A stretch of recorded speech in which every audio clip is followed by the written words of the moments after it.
The NAACP works to build political, social, and economic power to end racial injustice. Houston Branch Freedom Fund Advocacy and Awards Gala will honor those who have contributed significantly to civil rights and are laying the foundation for present and future leaders.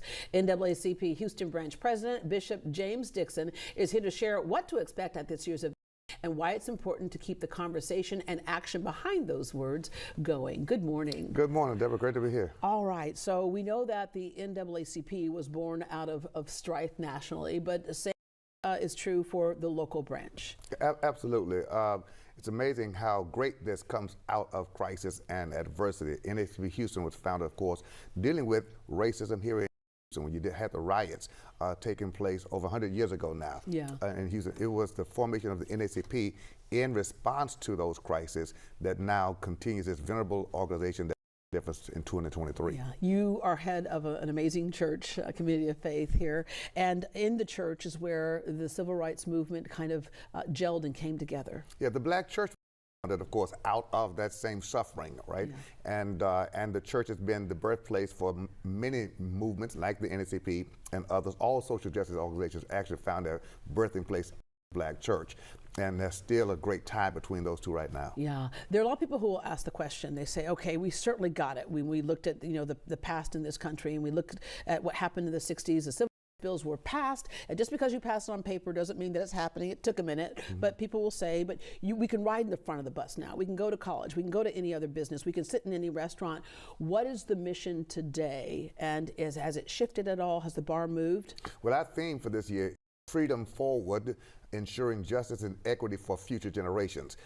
Being at the dance is not the same as playing the music or determining what the music is. And often we're in places, but we're there not having equitable opportunity to impact and influence policy, direct economic decisions and other things. The disparities that exist, healthcare disparities, education disparities, wealth ownership disparity, all those disparities exist because of the historic systematic barriers to self-realization. We are challenging those barriers and pushing them down one at a time. We've got social justice issues that are prevalent in our society right now. Yeah. The NAACP has a lot of work to do.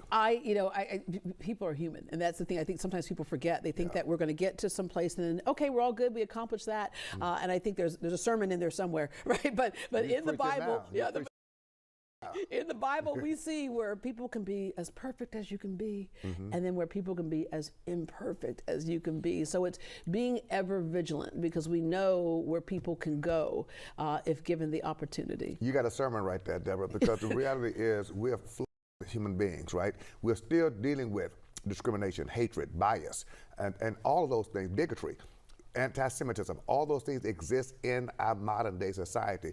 Power and greed continues to perpetuate policies that perpetuate poverty. Yeah. We've begun to work on those things and continue, understanding that those issues will never fully go away, but you got to have some entity like the NAACP fighting constantly to ensure justice now, not just back then. Yeah, tell us about the Freedom Fund Gala. We're so excited. We're honoring some amazing people. In front of your Thompson, the legendaries in front of your Thompson is receiving the Mick Leland Humanitarian Award. We got legends like, of course, Tina Knowles Lawson, Attorney Ricky Anderson is getting that award, Carol Mims Galloway, and Pastor Juanita and Rudy Rasmus. Yeah. Amazing people, and walk the walk. Others. I mean, yeah, Walk the talk. In fact, worked with Tina Knowles and Beyonce to make sure that they didn't just talk about trying to help the homeless, but really help the homeless. Right? And then Kathy Taylor is doing the music. It's going to be a phenomenal night, and our MC is yours truly. Well, I will be. Yes, I will be there as well. And then I was lost in Kathy Taylor right there. I was hearing her voice right there. That woman is such a beautiful singer. And speaking of singing, I remember when I first moved here, your church was the first church that I went to, and I still remember the greeting. And it was one. You know how you say like good morning to people in church? Theirs would like last like 10 minutes. And it would be like people would be walking all up and down the aisles like, welcome to the community of faith where the gospel is preached and lost souls are saved. Right? And we go on and on and on. Yes, indeed. All right, let the church say amen. Yes. Yes. We will see you at the gala, and you will be back with us, I think, tomorrow, actually, for the Community of Faith discussion about what's happening in Houston in terms of where we're at and where we're moving forward. Absolutely. Can y'all go to NAACPFreedomFund.org and NAACPFreedomFund.com and meet us there on Friday night? That's right. For tickets to the Freedom Fund Advocacy and Awards Gala or an evening with Dusty Baker as well, because Dusty Baker's the other